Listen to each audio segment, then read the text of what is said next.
The great hall on Kepler Prime had never been so quiet. Admiral Chen Wei-Ming stood at the center of the circular chamber, her hands clasped behind her back as she looked at the faces surrounding her. Some faces were familiar, others were completely alien. All of them showed the same emotion: fear. The Vorthak representatives sat in their crystal chairs, their bodies glowing with soft blue light that pulsed faster when they were nervous. Today their light flickered like broken stars. The Nexari delegation huddled together in their shared consciousness, their multiple arms moving in patterns that spoke of confusion and panic. Even the proud Kethavar with their stone-like skin and massive frames seemed smaller than usual. Chen had been humanity's voice in this hall for 15 years. She had sat through trade disputes, territorial arguments, and peace negotiations. She had watched civilizations rise and fall, had helped broker deals that saved billions of lives across dozens of worlds. Today would be her last day in this chair. "The emergency session will now begin," announced the luminoid moderator, its energy form shifting from blue to orange as it spoke. "We are here to address the communication received from the Terran Collective 3 days ago." A low murmur ran through the assembly. Everyone knew what the communication had said, but no one wanted to believe it. Chen stood up slowly. At 62 years old, she had spent more of her life among aliens than among her own kind. She spoke 17 different alien languages and understood the cultural nuances of 43 species. She had been called the greatest diplomat in galactic history. None of that mattered now. "Honored delegates," she began, her voice carrying clearly through the chamber's acoustics. "I stand before you today not as your partner, but as the bearer of humanity's final decision." The Nexari delegation's arms moved faster. The Vorthak light dimmed to almost nothing. The massive Kethavar leaned forward in their seats. "For 400 years, humanity has been part of this galactic community. We have shared our technology, our knowledge, our resources. We have fought beside you in wars, helped you solve problems, and stood with you against threats from the dark spaces between stars." Chen paused, looking around the room. She saw the Zephyrian trade master who had built his entire commerce empire on human-designed hyperspace engines. She saw the Kelhari scientist who had won the Galactic Prize for Medicine, using research that was actually developed in human laboratories. She saw the Thresh military commander who had never lost a battle because he used human tactical systems. "But we have come to realize something important," Chen continued. "You do not need partners. You need caretakers. You do not want equals. You want parents." The luminoid moderator's form flashed red. "Ambassador Chen, this is not appropriate language for a formal session." "I am no longer an ambassador," Chen replied firmly. "I am here to deliver a message, nothing more." She activated her personal data pad and began to read from the official statement. Her voice was steady, but those who knew her well could hear the sadness underneath. "The Terran Collective has voted by unanimous decision to withdraw from all galactic affairs. This withdrawal is immediate and permanent. All human personnel will be recalled from non-human space within 90 days. All ongoing projects, trade agreements, and mutual defense pacts are hereby terminated." The chamber erupted. The Vorthak began flashing in rapid sequences of light, their equivalent of shouting. The Nexari delegation fell into chaos as different parts of their hive mind tried to process the information. The Kethavar commander stood up, his massive fist slamming down on his chair. "You cannot do this," he roared. "The Andromedian threat is still out there. Without human military support, the outer colonies will fall." Chen waited for the noise to die down before continuing. "The withdrawal includes all military protection. Human fleets are already moving back to Terran space. All defensive installations will be shut down within 30 days. The Zephyrian trade master stood up, his insect-like limbs trembling. "Our trade routes depend on human technology. Without your engineers, the antimatter containment systems will fail. Entire star systems will be cut off." "That is no longer humanity's concern," Chen said simply. A Kelhari scientist pushed forward. "What about the medical research? The cure for Nexari hive sickness? The atmospheric processors for dead worlds? Millions will die." Chen's expression did not change. "You had 400 years to learn these technologies. Instead, you chose to remain dependent." The questions came faster now, voices overlapping in dozens of languages. Why was humanity doing this? What had they done wrong? Could they negotiate? Could they offer more resources, more territory, more power? Chen let them ask their questions until they exhausted themselves. When silence finally returned, she spoke again. "Do you want to know why?" she asked. Because in 400 years, not one of your species has developed anything new. Not one breakthrough, not one innovation, not one original idea. You stopped growing the moment we arrived. The luminoid moderator dimmed. That is not true. We have made many advances. Using human science, Chen replied. Built on human foundations. Powered by human energy sources. You have become children. And we have enabled you. She walked slowly around the circle, looking at each delegation. The Vorthak once built cities of living crystal that could survive supernovas. Now you live in human-designed habitats. The Nexari used to be the greatest explorers in the galaxy. Now you travel in human ships on human-mapped routes. The Kethvar were master builders who carved cities from solid rock with their bare hands. Now you use human construction equipment. Each species she mentioned looked away. The truth was uncomfortable, but it was truth. We came to the stars looking for friends, Chen said. We found clients. We came looking for partners. We found dependents. We came looking for equals. We found children who never grew up. The Thresh commander stood up. Then teach us. Help us grow. Do not abandon us. Chen shook her head. We tried. For 400 years we tried. We offered to share our research methods, not just our results. You wanted the results. We offered to teach you our engineering principles.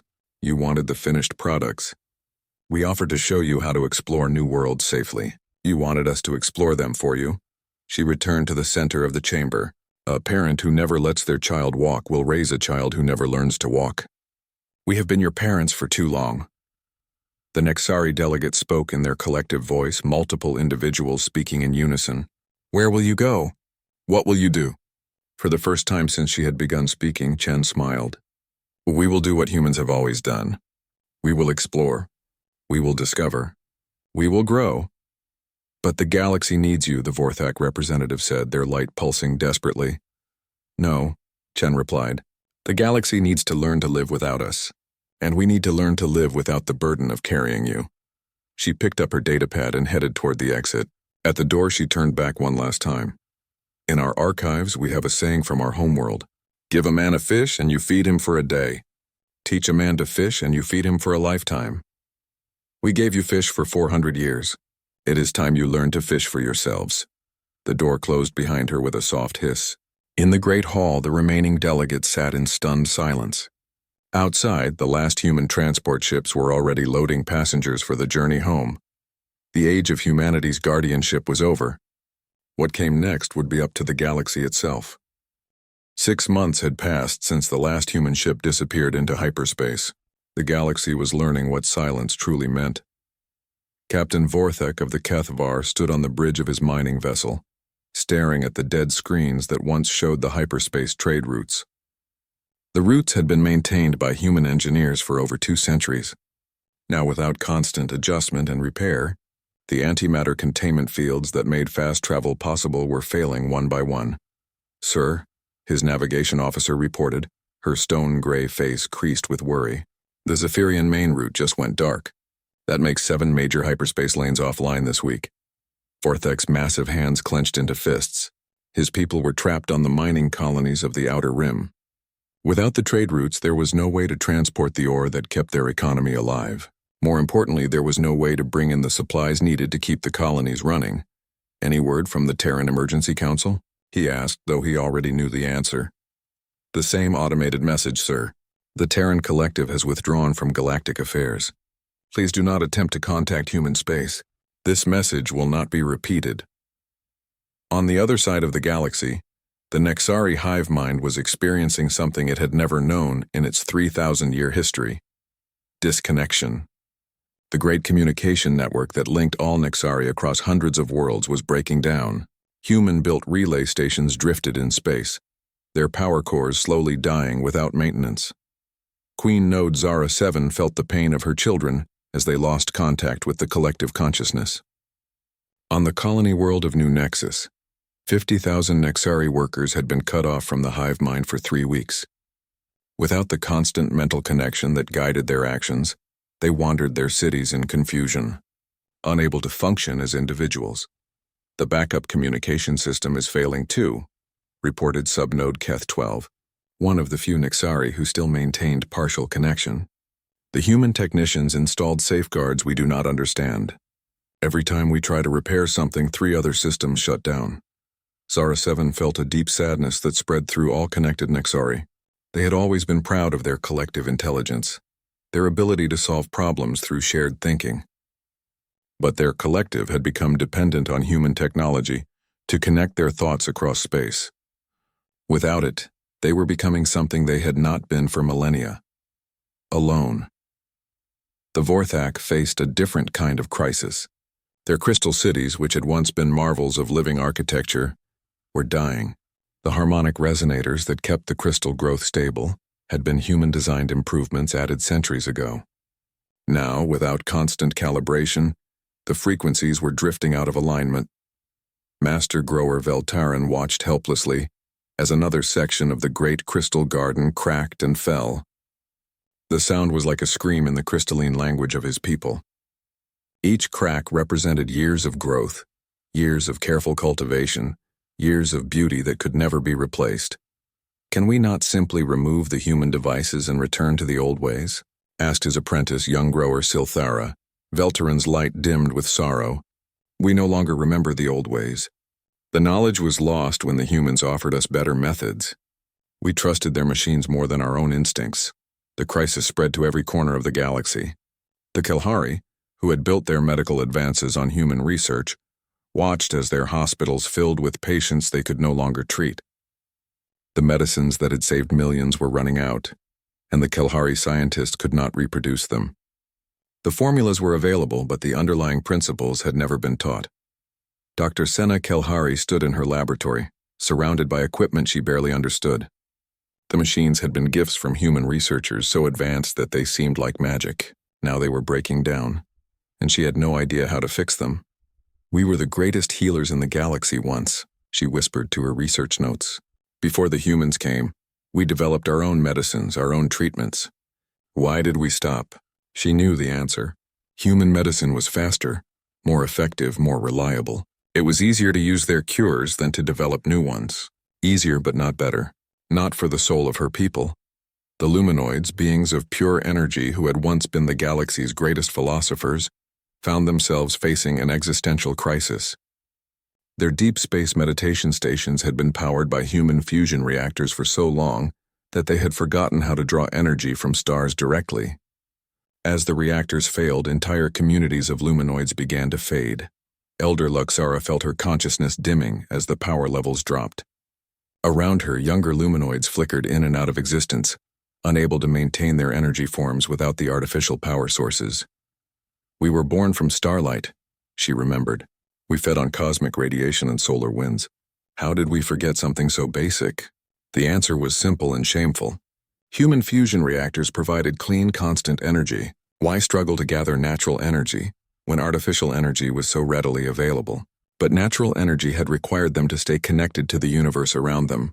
Artificial energy had allowed them to become lazy, to lose touch with their own nature.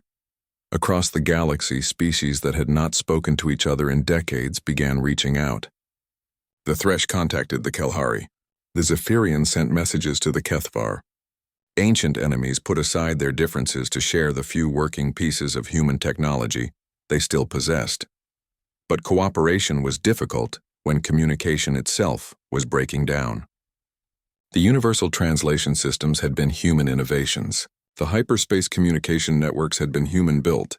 Even the standardized time and dating systems used across the galaxy had been human creations. Ambassador Renth of the old Galactic Federation tried to organize a response from his office on Kepler Prime. The once grand capital of galactic civilization was dark now, its massive energy grid dependent on human power stations that had been shut down or sabotaged before the humans left. "Send word to all remaining species," he ordered his aide. "We must work together to solve this crisis." "Sir," his aide replied carefully, "most species cannot receive our messages. The communication networks are down across 3/4 of the galaxy." Renth slumped in his chair. The Federation had been more than a political organization.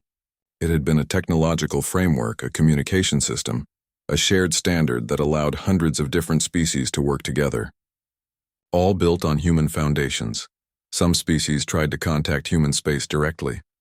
They sent ships toward the borders of the Terran Collective, carrying messages of apology, offers of tribute, desperate pleas for help.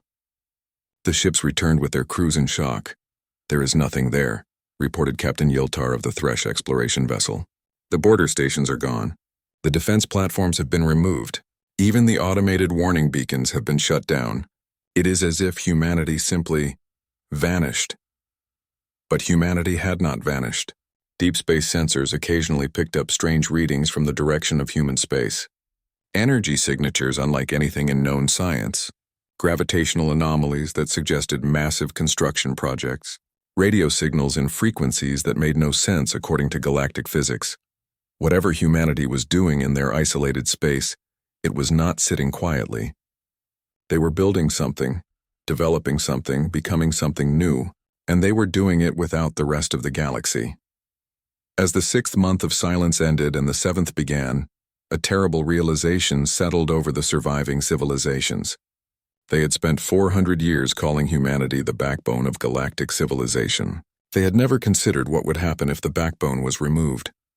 The galaxy was learning to crawl again, but crawling was hard when you had forgotten how to move your own limbs. 2 years had passed since humanity's departure, and the galaxy was dying. The great Nexari city ships drifted through space like ghost vessels. Queen Node Zara 7 stood alone in what had once been the central hub of her people's consciousness. The massive chamber, designed to hold the combined thoughts of millions, now echoed with only her own lonely mind. The hive mind had shattered completely 6 months ago. Without the human-maintained communication networks, individual Nexari colonies had lost contact with each other. Worse, they had lost contact with themselves. The collective consciousness that had defined their species for 3,000 years was broken into millions of isolated fragments. "Status report," Zara 7 called out, her voice strange and unfamiliar in the empty chamber. She was still learning how to speak aloud instead of sharing thoughts directly. "Colony ship Nexus Prime reports complete system failure," came the reply from subnode Keth 12, one of the few Nexari who had adapted to individual thinking. "Life support is down to emergency power. They estimate 3 weeks before total atmospheric failure." Zara 7 felt a pain that had no name in the old Nexari language. Individual suffering was a concept they had never needed words for. "And the other ships?" "Nexus 7 went dark yesterday. Nexus 12 is requesting permission to attempt emergency landing on the nearest habitable world." Keth 12 paused. "They do not know how to land a ship without guidance from the collective." The tragedy of the Nexari was being repeated across the galaxy. The Vorthak crystal cities continued to crumble as their harmonic resonators failed.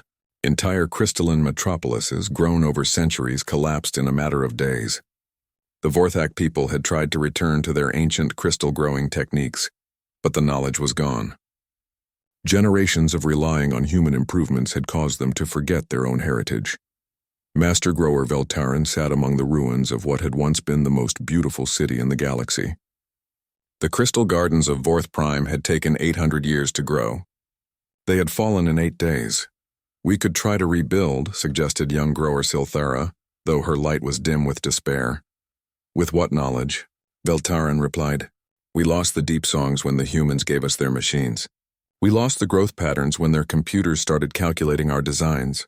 We became gardeners of someone else's garden." The younger Vorthak had never known the old ways. They had been born into a world of human-maintained crystal cities, human-designed growth chambers, human-programmed harmonic systems. Without those systems, they were like children trying to tend a garden they had never learned to plant. On the other side of the galaxy, the Kethvar mining colonies were facing a different kind of death.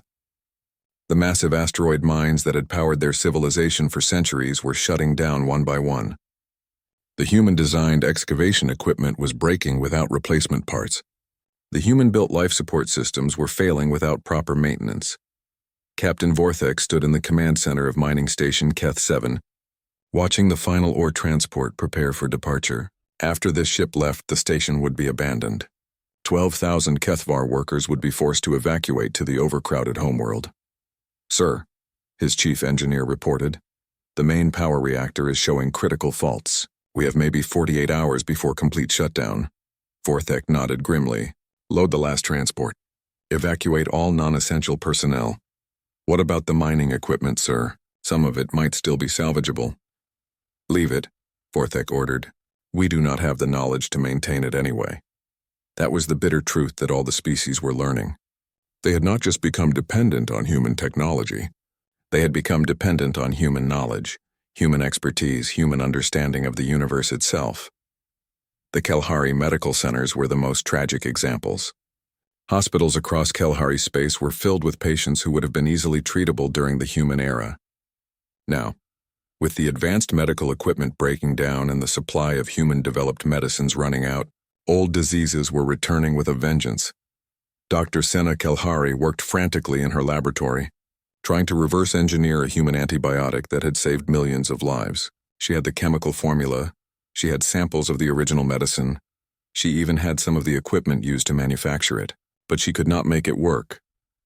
The process requires a specific temperature and pressure combination, she muttered to herself, adjusting the synthesis chamber for the 100th time. But every time I get close, the molecular structure breaks down. The problem was not just technical, it was philosophical. Human science was built on principles that the other species had never bothered to learn. They had been happy to use human results without understanding human methods. Now, without the methods, the results were impossible to replicate. The breakdown of civilization accelerated as species began to turn on each other. The luminoids, weakening as their power stations failed, were attacked by desperate Thresh raiders who wanted to steal their remaining energy sources. The Zephyrian trade empire collapsed as shipping routes became too dangerous to travel. Ancient territorial disputes, kept peaceful by human mediation for centuries, erupted into open warfare. The war between the Kethvar and the Kalahari began over a single human medical facility on the border world of New Harmony. Both species desperately needed the advanced surgical equipment housed there. Both species claimed historical rights to the territory. The facility was built to serve our mining colonies, declared war leader Gorth of the Kethvar. We have first claim. The medical research conducted there was based on Kalahari biological studies, countered General Yenna of the Kalahari. The facility belongs to us. Neither side mentioned that the facility had been designed, built, and operated entirely by humans. Neither side admitted that neither of them knew how to use most of the equipment inside. The war lasted 3 months and left both species significantly weakened. In the end, the medical facility was destroyed by orbital bombardment, its irreplaceable equipment lost forever. Both sides retreated to their home systems, having gained nothing but the bitter knowledge that they were willing to destroy what they could not possess. Similar conflicts erupted across the galaxy. The few remaining human artifacts became objects of desperate competition. Ancient allies became enemies. Trade agreements collapsed as species hoarded their remaining resources. The Galactic Federation, the great organization that had maintained peace for 4 centuries, dissolved completely. The last Federation Council meeting was attended by only 7 species. The others were either extinct, isolationist, or too busy fighting each other to participate in galactic politics. Ambassador Renth gave the final speech from the empty Federation chambers on Kepler Prime. We gathered today to formally acknowledge what has been obvious for months. The Galactic Federation no longer exists. Without our human partners, we have proven incapable of maintaining the civilization they helped us build. The few remaining delegates sat in the dim light of emergency power, their various forms slumped in defeat. Outside the chamber windows, they could see the abandoned human district of the capital city. The buildings stood empty, their advanced systems shut down, their purpose forgotten. "What do we do now?" asked the Thresh representative. "We survive," Renth replied. "Each species for itself. We return to what we were before the humans came. We remember that we once existed without them, and perhaps we can exist without them again." But they all knew the truth. What they had been before the humans was not what they were now. 4 centuries of dependency had changed them in fundamental ways. They were like adults who had never learned to walk, trying to run a race. As the delegates departed for the last time, many wondered if they would ever see each other again. The galaxy that had once been connected by human networks, human trade routes, and human diplomacy was becoming a collection of isolated worlds again. The age of galactic civilization was ending. What would replace it remained to be seen. Captain Vorthek stood on the bridge of the expedition ship Last Hope, staring at the star charts that showed the boundary of what had once been human space. Behind him, Representatives from 6 desperate species worked together in a cooperation born of necessity rather than friendship. Final system check, ordered Dr. Senna Kelhari, who served as the expedition's chief science officer. The Kelhari had contributed their best, remaining medical equipment to keep the crew alive during the long journey into the unknown. Nexari navigation systems are functioning, reported subnode Keth 12, one of the few Nexari who had learned to function as an individual. Though I must warn you, without the collective consciousness to guide us, our stellar navigation is much less precise than it once was. Vorthak crystal sensors are active, added young grower Silthera, her light pulsing weakly in the dimmed bridge. We can detect energy signatures and gravitational anomalies, but the range is limited without the harmonic amplifiers we no longer know how to build. Vorthak nodded grimly. The last hope was equipped with the best technology the remaining galactic species could provide. It was also a perfect example of how far they had fallen. Every piece of advanced equipment on the ship was human-made, carefully preserved and maintained by technicians who only half understood how it worked. Remember, Vorthak addressed his crew, this is not a rescue mission. This is not a diplomatic mission. This is a search for answers. We need to understand why humanity left and where they went. More importantly, we need to understand if they can be convinced to return. The journey to human space took 3 weeks through the failing hyperspace lanes. They passed abandoned trading posts, dead relay stations, and the ruins of joint research facilities. Everything that had connected human space to the rest of the galaxy had been systematically dismantled or destroyed. It is as if they wanted to make sure we could not follow them, observed the Luminoid expedition member, its energy form flickering with uncertainty. Or as if they wanted to make sure they could not be tempted to return, Silthara replied, her crystal form reflecting the bridge lights and sad patterns. When they finally reached the first human system, Proxima Centauri, they found nothing. The orbital stations were gone. The mining platforms had been removed. Even the automated defense systems that had once protected the system had vanished without a trace. Scanning for any signs of human presence, Dr. Kalhari reported from her science station. I am detecting no life signs, no energy signatures, no artificial constructions of any kind. That is impossible, Vorthak growled. This system has been inhabited for over 3 centuries. Where are the cities? Where are the industrial platforms? Where are the people? They jumped from system to system, following the old trade routes deeper into human space. Sol system, the birthplace of humanity, was their final destination.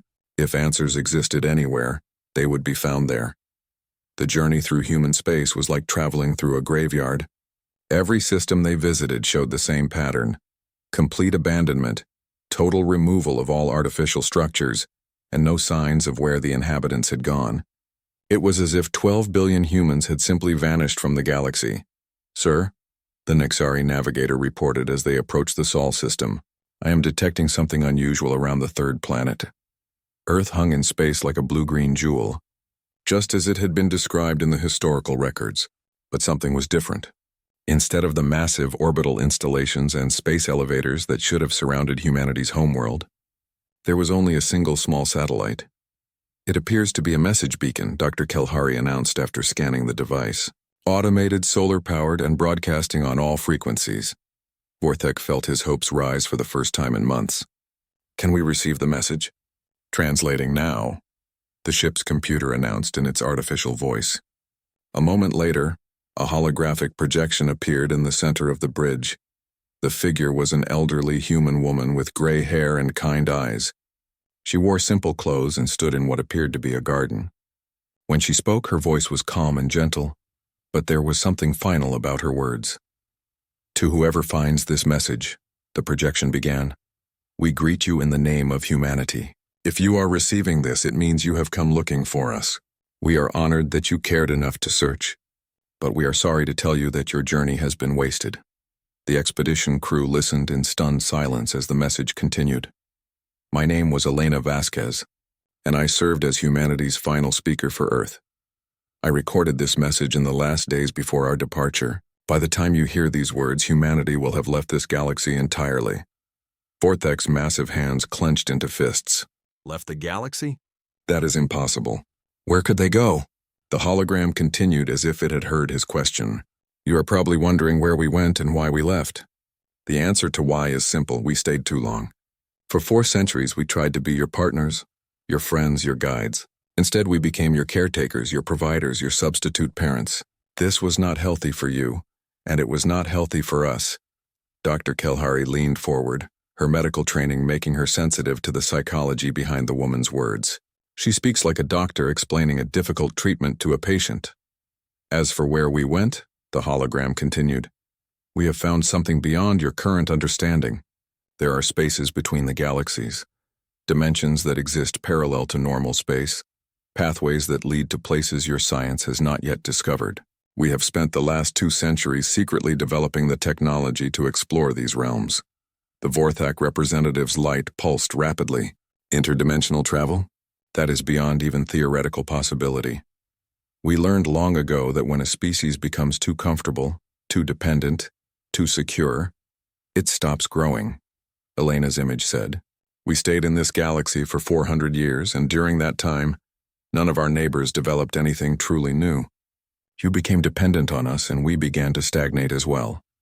Vorthek felt a cold understanding settle over him. They did not leave because they were angry with us. They left because they were becoming like us. The message continued with devastating clarity. Humanity is a species of explorers. We are driven to discover, to learn, to push beyond the boundaries of the known. This galaxy became a prison for us, not because it was hostile, but because it was too comfortable. You looked to us for solutions instead of developing your own. We provided solutions instead of encouraging your growth. The holographic Elena smiled sadly. We hope that our departure will force you to rediscover your own potential. Every species in this galaxy was capable of great things before we arrived. The Vorthak grew cities from living crystal. The Nexari achieved true collective consciousness. The Kethavar carved mountains with their bare hands. The Kelhari developed medicine from the quantum level up. You were all magnificent. Subnode Keth 12 spoke quietly. We were magnificent. We had forgotten. We are not abandoning you out of cruelty, the message concluded. We are leaving you the way a parent leaves a grown child, with love, with hope, and with the confidence that you will find your own way.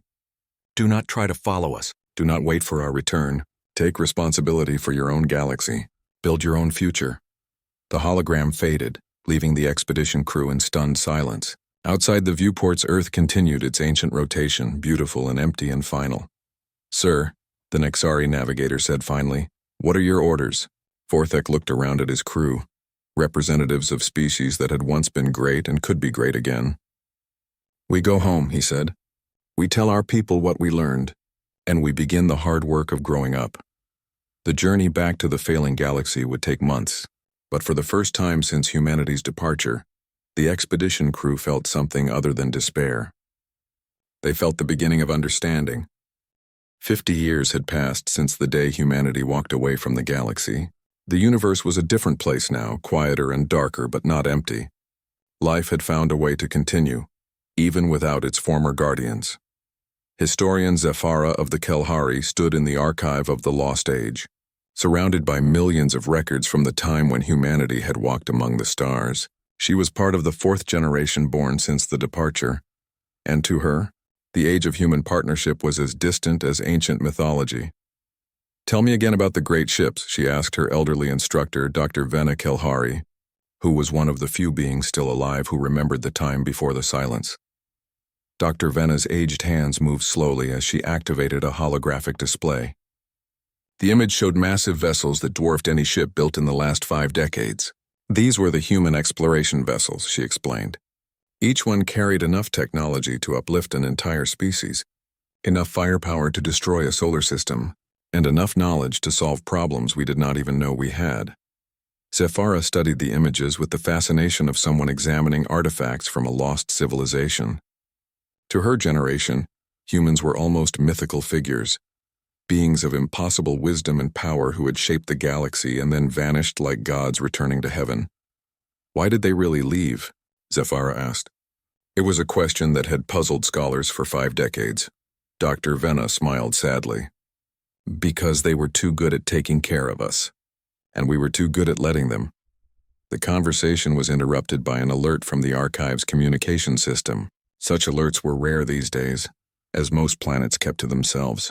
But this one carried an urgent priority code. "This is Nexus Prime calling all archive stations," came the voice of a Nexari. Individual, something that would have been impossible during the collective consciousness era. "We have successfully achieved stable crystal growth using pre-contact Vorthak techniques. Repeat, we have achieved stable crystal growth without human technology." Dr. Vena's eyes widened. That is the first major technological breakthrough since the departure. Across the galaxy, similar small victories were accumulating. The Kethavar had rediscovered their ancient stone carving techniques and were building new cities without human construction equipment. The Nexari had learned to function as individuals while maintaining voluntary mental connections that preserved some benefits of their collective consciousness. The Luminoids had remembered how to draw energy directly from stars, though they still used some human technology as backup. These achievements came at a terrible cost. The galactic population was less than half what it had been during the human era. Entire species had gone extinct when their human-maintained life support systems failed. Whole star systems had been abandoned when the technology to maintain them became too complex to operate. But those who survived were different from their ancestors. They were harder, more self-reliant, more creative. They had been forced to rediscover the ingenuity that their species had possessed before humanity's arrival. Captain Morthek, grandson of the famous explorer Vorthek, commanded one of the new generation of starships. The vessel was smaller than the great ships of the human era, less advanced and much less reliable. But it had been built entirely by Kethvar hands using Kethvar knowledge, and that made it precious in a way that the old human-gifted ships had never been. "Status report," he ordered as his ship approached the neutral zone, the region of space that separated the recovering species from the empty systems that had once been human territory. "All systems functioning within normal parameters," his chief engineer reported with pride. The fact that their ship worked at all was considered a minor miracle. "Shall we proceed with the deep space survey?" Morthek nodded. The survey mission was part of the new galactic cooperation effort, a loose alliance of species working together to map and explore the regions that humanity had once monitored. It was slow work with their limited technology, but it was their work. As they traveled deeper into the neutral zone, their sensors began picking up strange readings. Energy signatures that did not match anything in their databases. Gravitational anomalies that suggested massive objects moving in impossible patterns. "Sir," the sensor operator reported, "I am detecting artificial structures at the edge of the system, but the design is unlike anything in our records." Through the viewports, they could see it, a space station of incredible size and complexity, its architecture flowing and organic, rather than the geometric patterns favored by galactic species. It was clearly artificial, but it seemed almost alive. "Are those moving parts?" the chief engineer asked in wonder. The station was indeed moving, its sections flowing and reshaping themselves like a living organism. Energy patterns danced across its surface in colors that had no names in any galactic language. And from it came signals. Not radio waves or laser communications, but something that their instruments could barely detect. "It is not human," Morthek said with certainty. "But it is not any species we know either." As they watched, a smaller vessel detached from the station and approached their ship. It moved without any visible means of propulsion, simply gliding through space as if the vacuum itself was carrying it forward. "Sir, we are receiving a communication," the communications officer announced, "but the language is completely unknown." The translation computers, rebuilt from human designs but limited by galactic understanding, worked frantically to decode the message. After several minutes, a partial translation appeared on the screens.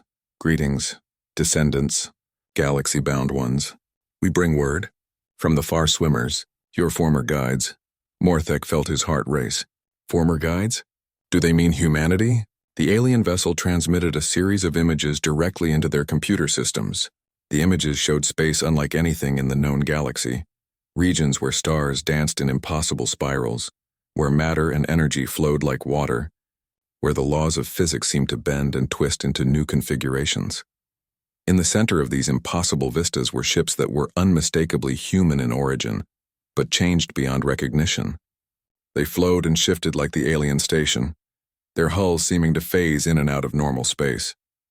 They were accompanied by vessels of dozens of other designs, suggesting that humanity had encountered many new species in their travels beyond the galaxy.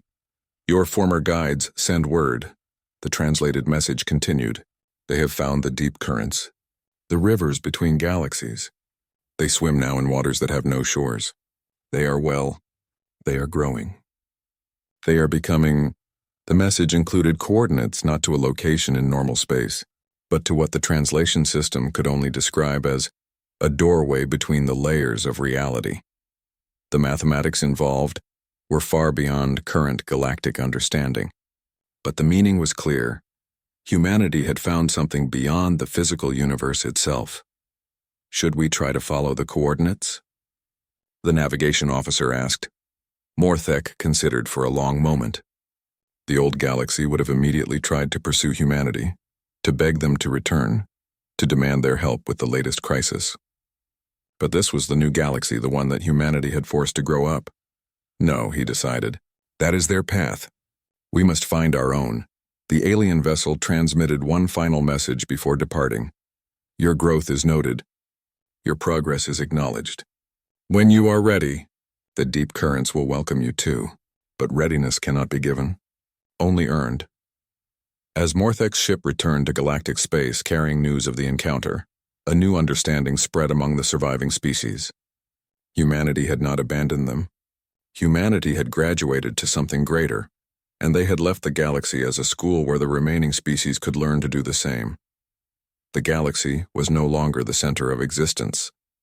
It was a starting point, a place where young species could grow and learn and prepare for something unimaginably larger. The silence that had once seemed like abandonment now felt like a gift. The gift of space to grow, time to develop, and the chance to earn a place among the swimmers in the deep currents between the stars. 50 years after humanity walked away, the galaxy was finally learning to walk on its own. And in the deep archives of every species, scholars began to wonder, when would they be ready to graduate as well?